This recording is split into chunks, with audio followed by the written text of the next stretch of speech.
નમસ્કાર વિદ્યાર્થી મિત્રો, આજના આ વિડિયો લેક્ચર નંબર 1માં આપ સૌનું હાર્દિક સ્વાગત કરું છું. તો વિદ્યાર્થી મિત્રો, આજે આપણે નવું ચેપ્ટર જે ચેપ્ટર નંબર 15 છે જળ પરિવાહ, તેના વિશેનો અભ્યાસ છે એ આજના વિડિયો લેક્ચરમાં આપણે કરીશું. તો જળ પરિવાહ કોને કહેવામાં આવે, જળ પ્રણાલી એ શું છે એના વિશે આપણે જોઈએ. જળ પરિવાહ શબ્દ એ એક ક્ષેત્રની નદી તંત્રની વ્યવસ્થિત પ્રણાલી માટે વપરાય છે. કે ભાઈ જળ પરિવાહ શબ્દ છે એ એક ક્ષેત્રની નદી તંત્રની વ્યવસ્થિત પ્રણાલી, એક ક્ષેત્રની નદી તંત્રની જે વ્યવસ્થિત પ્રણાલી માટે આ શબ્દ જળ પરિવાહ વપરાય છે. ભારતનું ભૂપૃષ્ઠ જોતા જણાય છે કે એક મુખ્ય નદી અને તેની શાખા નદીઓ જુદી જુદી દિશાએથી આવી અને જોડાય છે.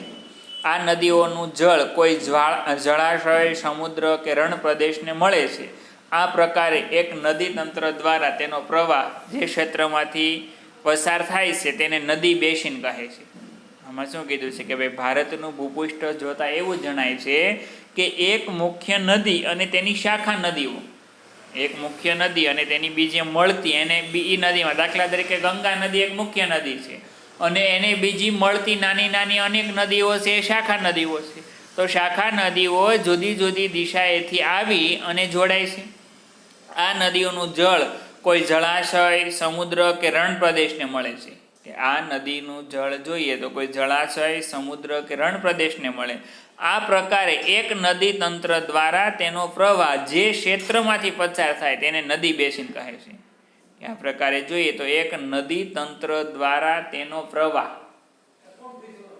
નદી તંત્ર દ્વારા તેનો પ્રવાહ છે જે ક્ષેત્રમાંથી પસાર થાય તેને નદી બેસિન કહે છે. એટલે કે દાખલા તરીકે નદી છે, નદીમાં જે પાણી આવે છે તો એ પ્રવાહ જે દિશામાંથી જ્યાંથી આવે છે તેને નદી બેસિન કહેવામાં આવે છે. ખાસ યાદ રાખવાનું, કારણ કે આગળ પણ આપણે નદી બેસિન વિશે ભણવાનું આવશે. કોઈ પર્વત કે ઉચ્ચભૂમિ નદીઓના જળ પરિવાહને એકબીજાથી અલગ કરે છે તેને જળ વિભાજક કહેવાય.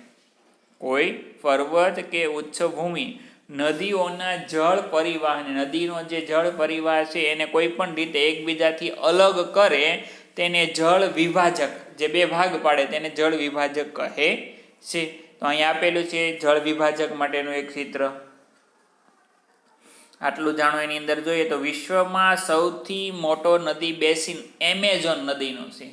કે ભાઈ સૌથી મોટી નદી પણ એમેઝોન જ છે. કે ભાઈ વિશ્વની અંદર જ્યાં પાણીની જે ટૂંકમાં પાણી સમાય છે, જે સૌથી મોટો નદી બેસિન હોય તો એ એમેઝોન નદીનો છે. ભારતમાં સૌથી મોટો નદી બેસિન ગંગા નદીનો છે. ભારત દેશની અંદર સૌથી મોટી નદી ગંગા નદી છે અને સમગ્ર વિશ્વની અંદર જોઈએ તો એ સૌથી મોટી એમેઝોન છે. ભારતનો જળ પરિવાહ, ભારતના જળ પરિવાહની રચના ભૌગોલિક રચનાના આધારે કરવામાં આવે છે. તેના આધારે ભારતની નદીઓને બે વિભાગમાં વહેંચવામાં આવે છે. કે ભાઈ ભારતના જળ પરિવાહની રચના જોઈએ તો ભૌગોલિક રચનાના આધારે કરવામાં આવે છે. તેના આધારે ભારતીય નદીઓને બે ભાગમાં વહેંચવામાં આવે છે, હિમાલયની નદીઓ અને દ્વીપકલ્પીય નદીઓ. કે ભારતના જળ પરિવાહની જે ભૌગોલિક રચનાને આધારે થયેલી છે એના આધારે જોઈએ તો મુખ્યત્વે બે ભાગમાં વિભાજિત કરવામાં આવેલી છે, જે હિમાલયની નદીઓ અને દ્વીપકલ્પીય નદીઓ. તો આપણે અહીંયા એના વિશે અભ્યાસ કરવાનો છે. હિમાલયની નદીઓ એટલે કે ઉત્તર ભારતની, જે ઉત્તર ભારતમાં હિમાલયનો પર્વત છે તેમાંથી નીકળતી બધી જ નદીઓનો સમાવેશ થાય છે. જ્યારે દ્વીપકલ્પીય નદીઓની અંદર તો કે દક્ષિણ ભારતની નદીઓ, કે જેની દક્ષિણ ભારત દ્વીપકલ્પીય કહેવાય. શું કામ? કારણ કે ત્રણ બાજુ પાણી, એક જ બાજુ જમીન છે, એટલા માટે તેને દ્વીપકલ્પીય નદીઓ કહેવામાં આવે છે. પ્રાકૃતિક રચનાની વિશેષતાને કારણે ભારતની નદીઓને બે વિભાગ પાડવામાં આવ્યા છે. પ્રાકૃતિક રચનાની વિશેષતાને કારણે જોઈએ તો ભારતની નદીઓને બે વિભાગ પાડવામાં આવ્યા છે. આને કારણે બંને હિમાલયની નદીઓ અને દ્વીપકલ્પીય નદીઓમાં મોટો તફાવત છે. એટલા માટે કીધું બે ભાગ પાડવામાં આવ્યા કે ભાઈ હિમાલયની નદીઓ અને દ્વીપકલ્પીય નદીઓ બંનેમાં જોઈએ તો મોટો તફાવત જોવા મળે છે. હિમાલયની નદીમાં જળ પ્રવાહ કાયમી જોવા મળે છે.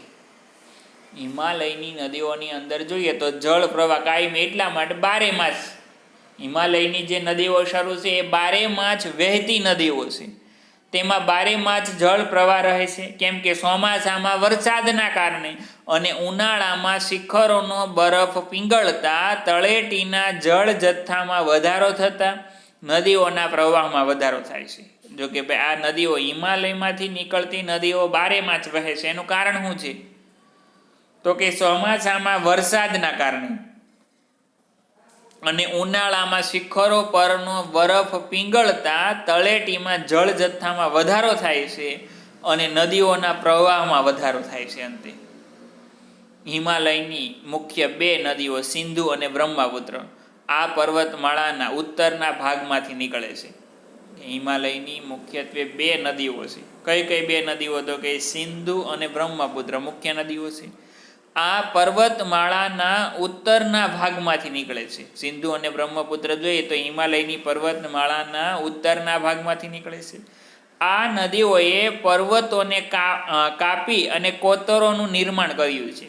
કે ભાઈ આ નદીઓએ પર્વતોને કાપી એટલે કે વારંવાર એકને એક દિશામાં પાણી જવાથી પર્વતોનું ધોવાણ થઈ ગયું છે. એટલા માટે કીધું છે કે ભાઈ પર્વતોને કાપી અને કોતરોનું નિર્માણ કર્યું છે. હિમાલયની નદીઓ તેના ઉદ્ભવ સ્થાનેથી નીકળી સમુદ્રને મળવા સુધીનો લાંબો રસ્તો પસાર કરે છે.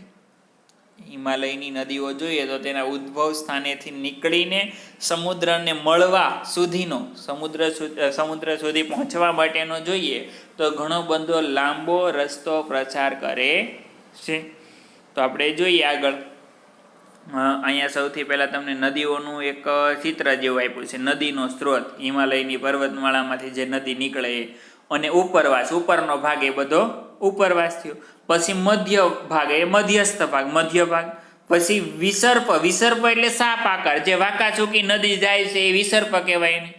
પછી હેઠવાસ, પછી નાળ આકાર સરોવર, જે ટૂંકમાં નદીઓ જે નીકળે એ જે નિશાણ તરફ જે છેલ્લે સુધી પહોંચે ને ત્યાં એનો આકાર બદલાય છે. નાળ આકાર સરોવર, હેઠવાસ સરોવર અને ડેલ્ટા પણ કહેવાય. ડેલ્ટા કોને કહેવાય? તો કે અલગ અલગ જે નદીનું જે પાણી છે એ સમુદ્રમાં કે દરિયામાં ભળે ત્યારે વચ્ચે વચ્ચે જમીનના જે ટુકડા રહી જાય બંને બાજુથી પાણી જતું હોય તો આ જે ટુકડા રહી છે તેને ડેલ્ટા તરીકે ઓળખવામાં આવે છે.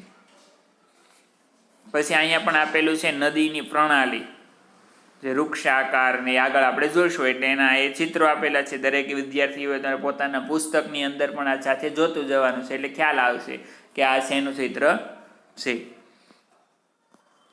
એ પછી આગળ જોઈએ તો નદી પરિવાહની 3 અવસ્થા છે: ઉપરવાસ, મધ્યસ્થ ભાગ અને હેઠવાસ. જો આપણે આગળના ચિત્રમાં જોયું નદી પ્રવાહની ઉપરવાસ, મધ્યસ્થ ભાગ અને હેઠવાસ.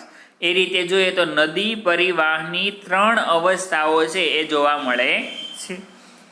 નદી જ્યારે પર્વતીય ક્ષેત્રમાંથી નીકળે છે ત્યારે ત્યાં તીવ્ર ઘસારણ થાય. નદી ઉપરવાસમાંથી જ્યારે નીકળે ત્યારે તીવ્ર એટલે કે ઝડપથી, કારણ કે ઢાળ વધારે છે એટલા માટે ઝડપથી નીચે તરફ એનું પાણી આવવા કરે છે.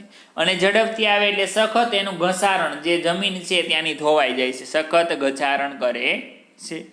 અહીંથી પોતાની સાથે પુષ્કળ પ્રમાણમાં રેતી અને કાપ વહાવી જાય છે. કારણ કે ઉપરવાસમાંથી નદીનો સ્ત્રોત જ્યાંથી નીકળે છે ત્યાંથી આવે એટલે ઉપરવાસમાંથી ઘણો બધો જોઈએ તો રેતી અને કાપ વહાવી જાય, એટલે કે પાણીની સાથે સાથે રેતી અને કાપ છે એ પણ સાથે સાથે ખેંચાઈ જાય છે. મધ્ય તથા હેઠવાસમાં નદીનો પ્રવાહ ધીમો પડે, કારણ કે ઉપરવાસ છે એમાં નદીનો પ્રવાહ વધારે હોય. પછી જેમ નીચે નીચે જતી એમ મધ્ય ભાગ અને હેઠવાસમાં જોઈએ તો નદીનો પ્રવાહ છે એ ધીમો પડી જતો હોય છે. અહીં તેઓનું અપવહન વિસર્પી જોવા મળે છે. મધ્ય ભાગમાં એનું અપવહન એટલે કે નદીનું જે અપવહન, નદી આગળ વધે છે કઈ રીતે જોવા મળે છે? તો કે વાંકાચૂકી, જેને સર્પાકાર કહેવાય, અથવા તો એને વિસર્પી, જે સર્પાકાર જોવા મળે છે. નદીઓના વિસર્પણને કારણે તથા પૂરના પ્રભાવથી મેદાનોમાં ઘોડાની નાળ જેવા નાળ આકારના સરોવર પણ રચાય છે. એ નદીઓના વિસર્પણને કારણે, જે નદી વાંકાચૂકી નળાકારે જાય છે, સર્પાકારે, તો એ વિસર્પણને કારણે તથા પૂરના પ્રભાવથી મેદાનોમાં ઘોડાની નાળ જેવા નાળ આકારના સરોવરો રચાય, કે એના જે મેદાન પ્રદેશ છે એમાં ઘોડાની નાળ આકારના સરોવરો છે એ પણ રચાય છે. મુખ પ્રદેશ આગળ નદી અનેક શાખાઓમાં વિભાજિત થાય છે. મુખ પ્રદેશ એટલે કે નદીનું પાણી જ્યાં સમુદ્રમાં ભળવાનું હોય ત્યાં જોઈએ તો નદી અનેક શાખાઓમાં વિભાજિત થઈ જાય છે. કાળક્રમે આ વિભાજિત ભાગ ત્રિકોણ આકારના અતિશય રચાળ ફળદ્રુપ ભાગમાં રૂપાંતર પામે છે, જેને ડેલ્ટા કહે છે. કાળક્રમે આ વિભાજિત ભાગ ત્રિકોણ આકારના અતિશય રસાળ ફળદ્રુપ ભાગનું રૂપાંતર કરે છે, રૂપાંતર પામે છે, જેને ડેલ્ટા કહે છે. એ પછી દ્વીપકલ્પીય નદીઓ જોઈએ આપણે. આ જોઈએ જે ઉપરની હિમાલયની નદીઓ, તો દ્વીપકલ્પીય નદીઓ બારેમાસી નથી, ટૂંકમાં મોસમી છે. મોસમી એટલે જ્યારે વરસાદ આવે ત્યારે જ એ નદીની અંદર પાણી આવે, એ પ્રકારની નદી એટલે એને મોસમી નદી કહેવાય. કારણ કે તેનો જળ જથ્થો માત્ર વરસાદ ઉપર આધારિત છે. શુષ્ક ઋતુ દરમિયાન તેનો પ્રવાહ ઘટી જાય. સૂકી ઋતુ એટલે કે શિયાળા પછી ઉનાળો આવે એટલે એ નદી છે એ બિલકુલ એમાં પાણી હોતું જ નથી, બંધ થઈ જાય છે. હિમાલયની નદીઓની સરખામણીમાં આ નદીઓની લંબાઈ પણ ઓછી છે, તેમજ આ નદીઓ સીસરી છે. સીસરી એટલે ઊંડી ન હોવી, એને સીસરી કહેવાય.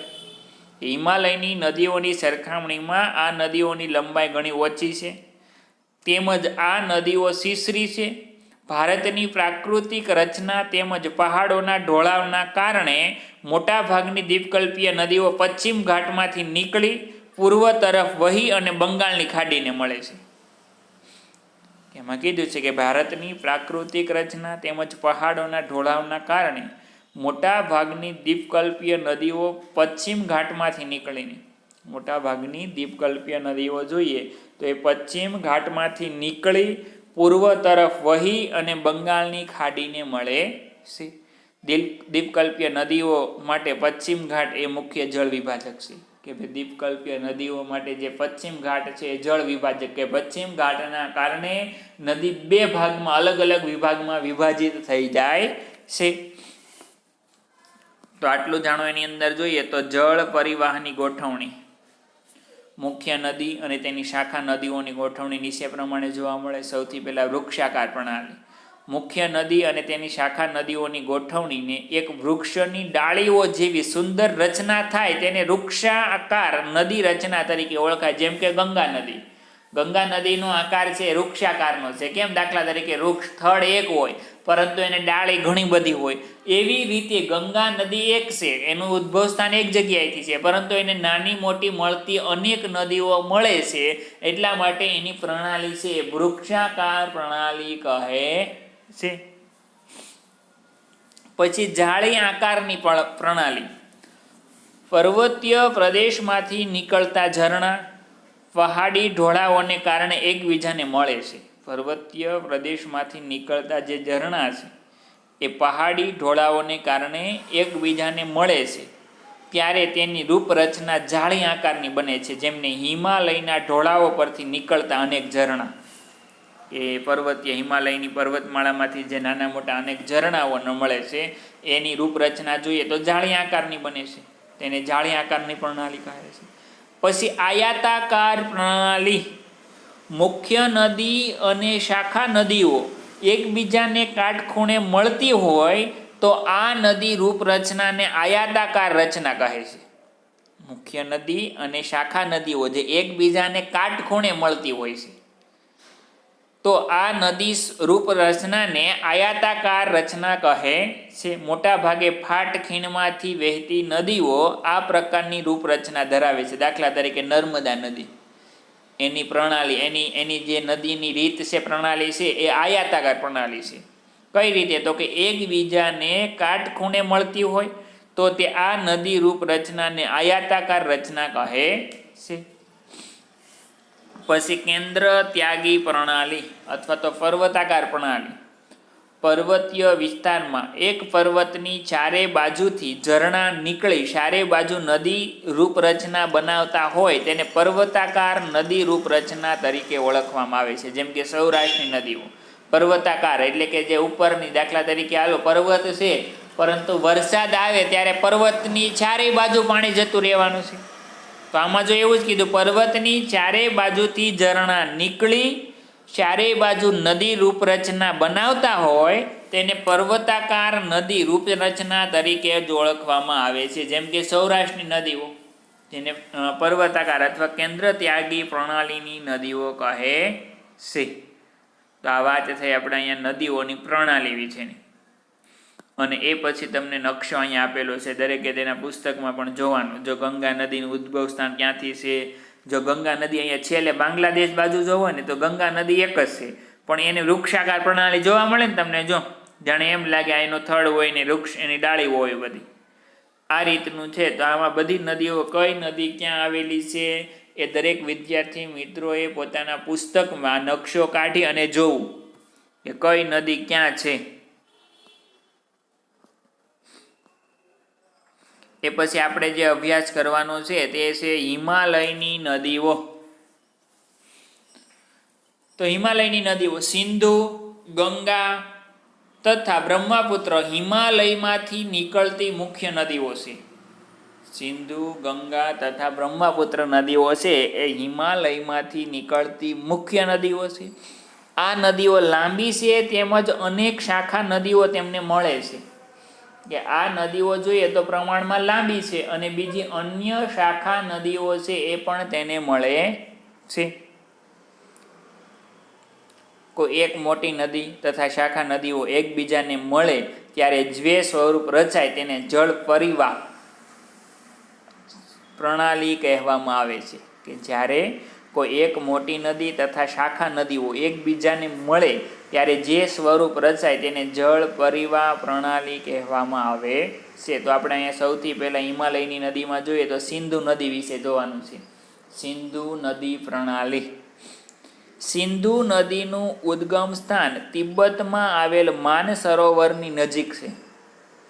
કે ભાઈ સિંધુ નદીનું ઉદ્ગમ સ્થાન ક્યાં આવેલું છે? કોઈ તિબ્બતમાં આવેલ માનસરોવરથી નજીક છે. પ્રથમ તે પશ્ચિમમાં વહી અને ઉત્તર પશ્ચિમ તરફ ગતિ કરે છે. કે ભાઈ શરૂઆતમાં સિંધુ નદી જોઈએ તો પશ્ચિમમાં વહી અને ઉત્તર પશ્ચિમ તરફ ગતિ કરે છે. આમ તે જમ્મુ કાશ્મીરના લદાખ જિલ્લામાં પ્રવેશ કરે છે. સિંધુ નદી છે એ જમ્મુ કાશ્મીરનો જે લદાખ જિલ્લો છે એમાં પ્રવેશ કરે છે. અહીં તેણે દુર્ગમ કોતરોનું નિર્માણ કર્યું છે. દૂરના જે કોતરો સિંધુ નદીના પાણીના કારણે જમીન ધોવાઈ જાય તો એ દુર્ગમ કોતર છે. અહીં તેને જાસ્કર, નુબ્રાશોક તથા ઊંઝા જેવી નદીઓ પણ મળે છે. સિંધુ નદી બાલ્ટિસ્તાન તથા ગિલગિટ ક્ષેત્રમાં વહી અને અટક આગળ પર્વતીય ક્ષેત્રમાંથી બહાર નીકળે છે. કે ભાઈ સિંધુ નદી છે એ બાલ્ટિસ્તાન તથા ગિલગિટ ક્ષેત્રોમાંથી વહી અટક આગળ પર્વતીય ક્ષેત્રમાંથી બહાર નીકળે છે.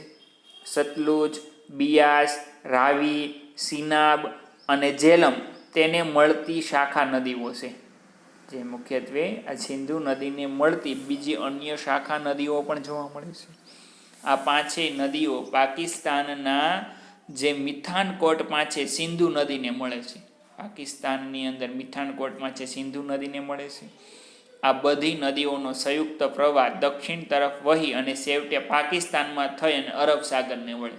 ટોટલ ત્યાં ઉત્તર ભારતની 7 નદીઓ છે એ ભારતમાંથી પાકિસ્તાનમાં જાય છે, પછી પાકિસ્તાનમાં દક્ષિણ તરફ વહી અને અરબ સાગરને મળે છે. આ નદી મેદાની પ્રદેશમાં મંદ પ્રવાહે વહે છે. મેદાન પ્રદેશમાં મંદ પ્રવાહ એટલે ધીમો પ્રવાહ એનો. આ નદી બેસિનનો ત્રીજો ભાગ ભારતના જમ્મુ કાશ્મીરના પર્વતીય ક્ષેત્રોમાં આવેલો છે. કે ભાઈ ત્રીજો ભાગ જોઈએ તો ભારતના જમ્મુ કાશ્મીરના પર્વતીય ક્ષેત્રોમાં આવેલો જોવા મળે છે. તો આ હિમાલયની સિંધુ નદી આગળ આપણે જોઈએ આમાં નકશામાં કે ભાઈ સિંધુ નદી ક્યાં આવેલી છે. જો તમને આમાં સૌથી ઉપરની પહેલી નદી જે ભારતમાં થઈ અને પાકિસ્તાનમાં જાય છે. બીજી ઘણી બધી સિંધુ, જેલમ, સિનાબ, રાવી, સતલુજ, બિયાસ આ બધી નદીઓ છે એ ભારતમાંથી પાકિસ્તાન તરફ જાય અને પાકિસ્તાનમાં આગળ વધી અને અરબ સાગરને મળે છે.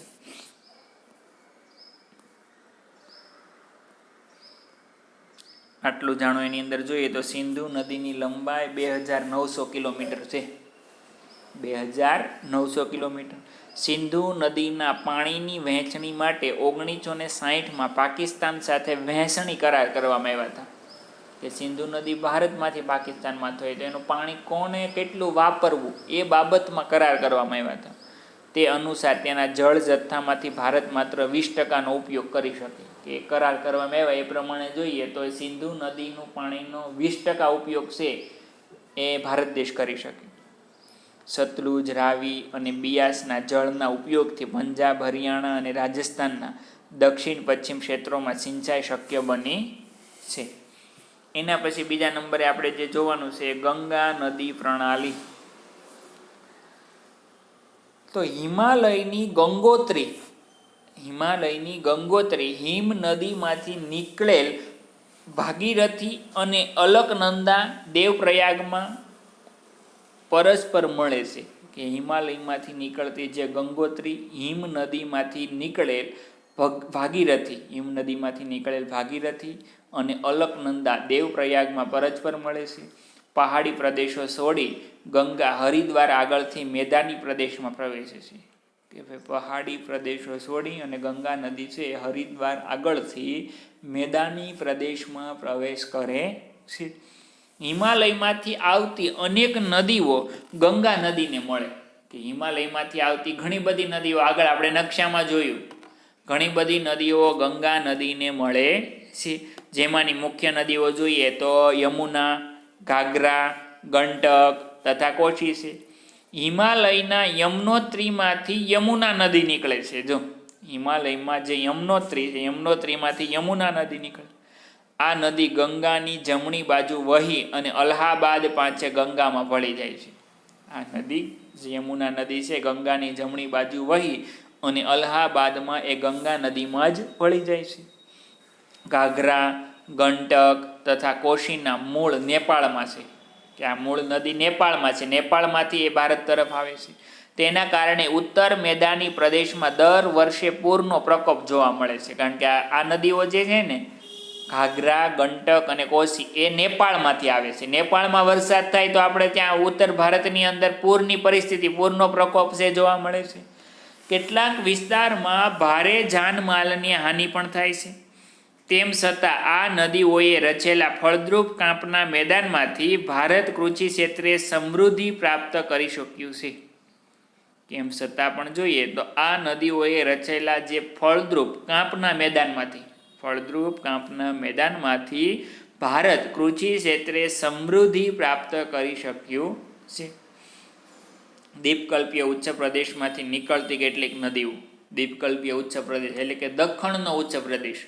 દખણના ઉચ્ચ પ્રદેશમાંથી નીકળતી કેટલીક નદીઓ જેમ કે ચંબલ અને બેતવા યમુનાને મળે છે તથા શોણ નદી છે ગંગા નદીને મળે છે.